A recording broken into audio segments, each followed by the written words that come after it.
As President Lyndon Johnson said once, though, it's not just enough to open the gates of opportunity. All of our citizens have to have the ability to walk through those gates.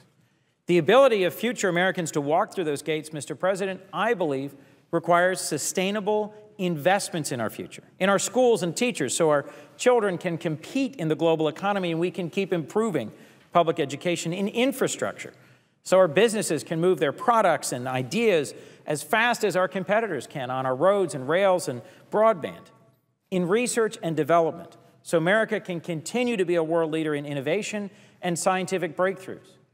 Mr. President, we all know that healthcare costs are among the greatest drivers of our mounting national deficits and debt, and we've got two paths forward.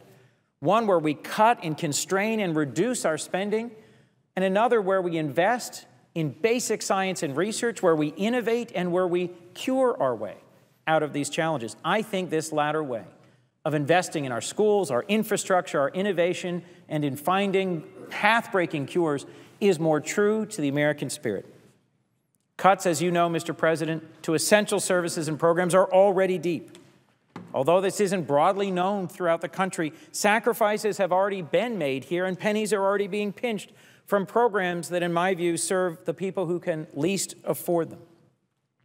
In my home state of Delaware, due to choices we've made here, we've already seen cuts to critical programs like heating assistance to low-income families, and programs like the Community Development Block Grants and home programs were cut roughly 30% in last year's budget.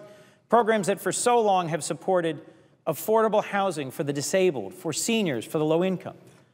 We must continue to make cuts across the board to move our way towards a sustainable federal deficit, but Mr. President, cuts alone cannot responsibly make our path forward. And we've seen proposals in the other chamber that would decimate vital safety net programs like Medicare and Medicaid, shifting the burden of deficit reduction to our most vulnerable citizens. We need to bring balance back to how we solve these problems, and we need to do it in a way that puts a circle of protection, Mr. President, around those who are most vulnerable in our society.